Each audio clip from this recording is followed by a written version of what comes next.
Hello.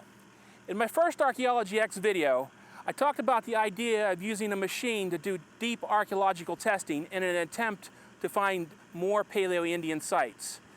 Today, I'd like to introduce to you the PaleoDigger Machine.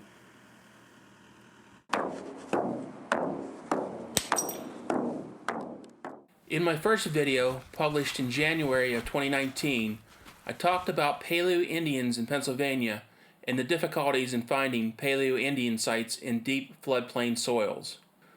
I proposed building a machine that would be capable of augering down into the deepest levels of the river sediments where Paleo-Indian sites are most likely to be found. Over the past year, I went to work designing and building the machine. My dad and I spent countless hours cutting and welding together the various elements. The work required a lot of trial and error, testing and retesting. We constructed a drill mass capable of 6 feet of vertical travel and a larger sized auger bucket. The first test was with a small Toro Dingo walk-behind skid steer. We learned a lot in this trial. I realized that we needed a bigger skid loader and many small adjustments and refinements.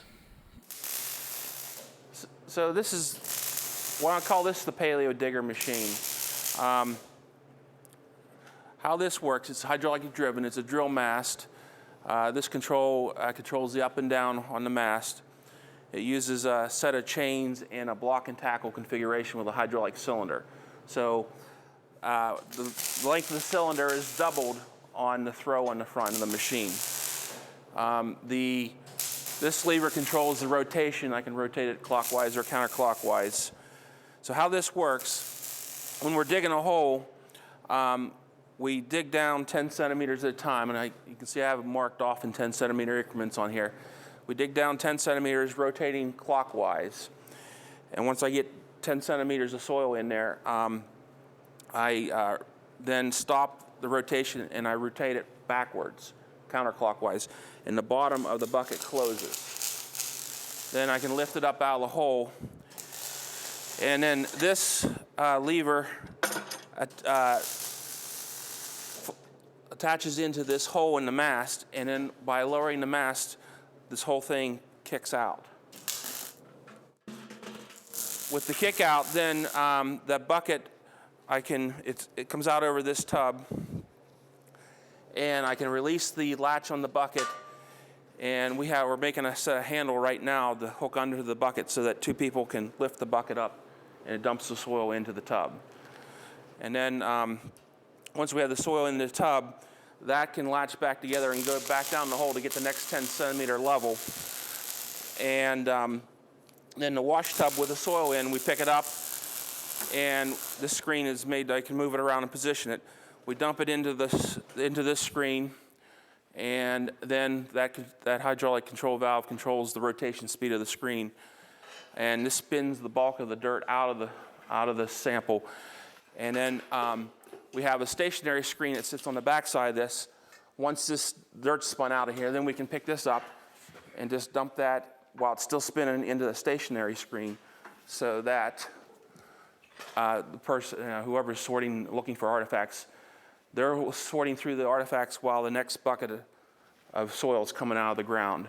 So it's a continuous process. So the idea is to keep a workflow going. So about 3 people running the operation, I think, maybe even 2. I'm able to go, because this is an extendable Kelly bar, this telescopes, I'm able to go 10 feet or 3 meters depth. This is made for river soils, to be able to sample. So in archaeological mitigation projects, where the federal and state and federal regulations require archaeological testing down really deep, it's very costly, very expensive labor-wise. And the idea is this is to offset that labor cost. Don't know, this hasn't been in the ground yet, so we don't know how it's going to work, and we're gonna take it out today.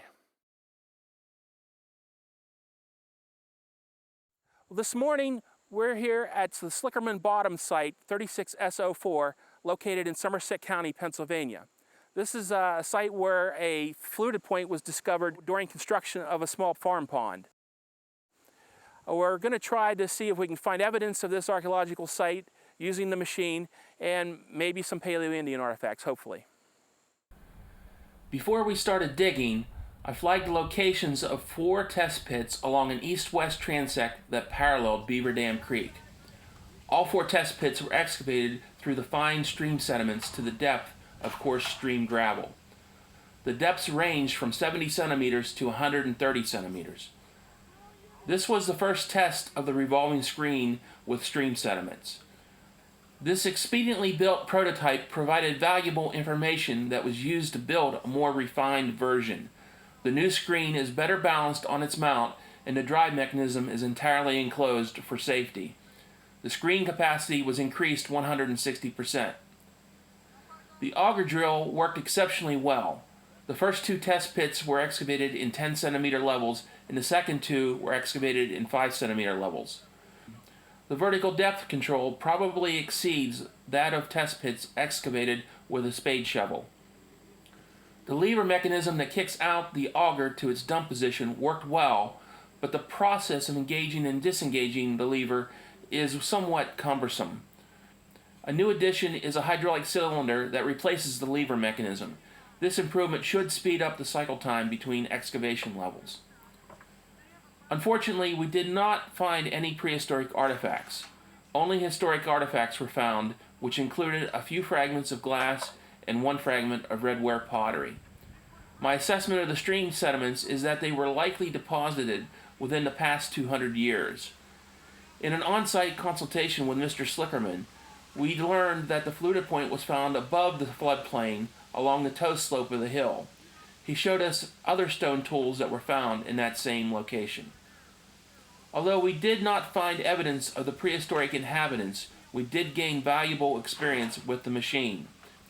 I am looking forward to getting the improved version back out on sites in the early spring. There will be more to come as we dig deeper.